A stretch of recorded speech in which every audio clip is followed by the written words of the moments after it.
Finding a job, applying for a job, and getting a job is quite a job in and of itself. Now that the job of getting a job is almost done, it's time to talk about what can and will happen after the interview. Life after the interview can be a lot of waiting and hoping for the phone to ring. But in the meantime, here's what you can do. Follow up with the company, know your next steps, understand your compensation, and prep yourself for your future career. After an interview, a thank you card can make all the difference when employers are choosing between you and another candidate. Now, a handwritten card is best, but an email can also work in some instances. Now, be sure to personally thank each of your interviewers for their time and reiterate your interest in the position. Now, this is also a great time to repeat your qualifications that match the job's needs. For instance, you could say, "In addition to my enthusiasm, I will bring strong writing skills and the attention to detail needed to fill the administrative position." This is also where you can incorporate any information you may have forgotten to mention during the interview. Most job applicants drop the ball on the follow-up. They either wait around to hear something back or they're too urgent and needy. The Job Genius, the interview video, offers some great advice about how to set up the follow-up during the interview. So to review, you should know the hiring timeline and when you should expect to hear from the hiring manager again. This will give you a good idea of when to reach out for more information. If you haven't heard back in the allotted time, write a short note reiterating your interest in the position and thanking the interviewer for their time. If you had heard back, all the better. You'll be asked to meet again to finalize the offer. Now, before things become official, you have a little more homework to do. Sorry, but a dictionary is the only place that success comes before work. If you haven't already, go online and research pay ranges for similar positions. Make sure your research is based on the city your position is located in because pay differs by where you are on the map. The minimum wage varies as well. Minimum wage is the minimum an employer is required to pay their employees by law, so make a point to know this too. Be prepared to talk money. It may be taboo, but being transparent with your new employer now is vital to your happiness later. You'll want to know if the position is based on an hourly pay rate or if it's a salaried position. An hourly pay rate means your pay is determined by the number of hours you work. Laws vary state by state, but typically with hourly paid positions, if you work more than 40 hours in a week, you will receive overtime pay. Hourly workers can be full-time or part-time employees. In Canada, for hourly paid workers, overtime pay is usually considered after an average of more than 44 hours a week. If the position is salaried, your wages are divided equally between pay periods and you will receive the same amount each paycheck.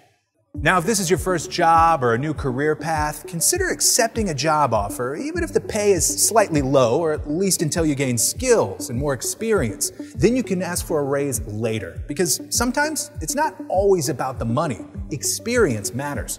It's also important to keep in mind that your salary is more than just a wage. Your compensation is also negotiable and could include benefits like health insurance, 401k retirement program, education benefits, and more. When it comes to your future career, learning how to professionally discuss your pay and compensation can pay off in a big way. First, always be in the know. Salary.com has up-to-date information available to you. It will provide the data you need to be realistic in your negotiations and your wage expectations. Another site that can be helpful in learning about salaries is Glassdoor.com. Having the ability to negotiate means you can discuss and modify the offer given to you. And sharing your salary history helps with understanding your value. You're armed with knowledge, and that's quite attractive to an employer. All right, so now you got your job and your salary in the bag. Things are going swimmingly. It's almost time for your exciting first day on the job. But get ready to check a few things off your preparation list. Appropriate attire.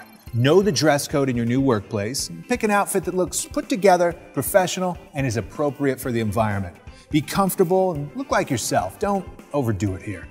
Compose a portfolio or a notebook with official documents that human resources will need to obtain from you on your first day. This may include a driver's license, social security card, birth certificate, or passport. Keep these documents in a safe place while you work your first day. Additionally, consider bringing a blank, voided check for direct deposit so you can start bringing in the dough. Blank sheets of paper are going to be valuable for note-taking, and you'll want to take lots of notes. Location.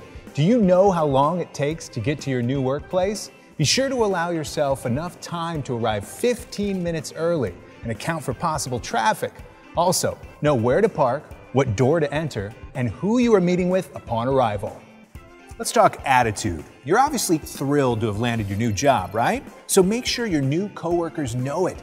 Being on your A game and bringing a positive attitude on day one is a must. Plus, smiles are contagious, and people will want to be around you more. You're a great catch, so let it show. And speaking of making friends, I know you love your besties, but you are in a professional work environment now, so don't be attached to that cell phone while you're on the job. Also, be aware that social media use on computers can be screened, so stay focused while you're at work, and you'll have time for social media later. You're also going to be a whole lot more productive. Trust me. Remember to ask thoughtful questions that you may have on your mind during this time.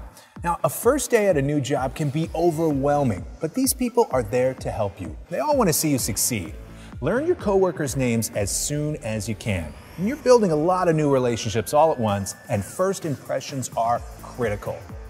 So you made it through your first day, and soon enough, you'll be getting that first paycheck. Thought I'd pique your interest with that, huh? Now, just so you're prepared, there are a few things regarding your regular pay that you may want to know. Initially, you'll be filling out what's called a W-4. Now, in Canada, it'll be the TD1 personal tax credit return. Now, this is how federal income taxes get withheld from your pay. That's right, I said withheld. You see, you can call it withholdings or deductions. Either way, what you bring home is not the same as what you're paid. Now, there are two amounts of income or pay that'll show up on your paycheck stub: gross pay and net pay, and they will be different. Gross pay is the total you've earned during this pay period. Now comes that withholding part. A percentage of your pay will be deducted to pay federal income taxes, and another percentage may be deducted to pay state income taxes, and still another may be deducted to pay local income taxes. Now, this is all based on the W-4 form you completed. Next is FICA. Now, in the US, this has two parts. Currently, 6.2% of your pay is withheld for Social Security, and 1.45% is withheld for Medicare. In Canada, there is a CPP, Canada Pension Plan deduction of 4.95%. These next withholdings will vary job to job. Insurance, the amount you pay to be part of the employer health insurance plan. It may include dental and/or vision insurance. Retirement, the amount you've decided to contribute to a retirement savings plan, usually called a 401k plan in the US. Charity, the amount companies allow you to contribute to charities directly. And finally, you get to your net pay. Now, this is the amount you receive for that pay period after the withholdings. So the net pay is yours to deposit in your bank account, and the gross pay is mostly yours, but not right now. Good to know, isn't it? Well, you've made it this far, and it's time to let you get to it. You've landed your gig and rocked your first day. You've received your first paycheck and are on your way to starting a career. A career, a job, is there a difference? There is. Every job you take is part of your career path. And having a plan from the start will ensure that you can navigate all the twists and turns to come. The Job Genius Education Series is presented by Express Employment Professionals. Visit expresspros.com to learn more. Jump on board. Your future awaits. Learning how to develop a career path will complete your Job Genius education. Watch the Job Genius Selecting a Career Path video next to learn all about it.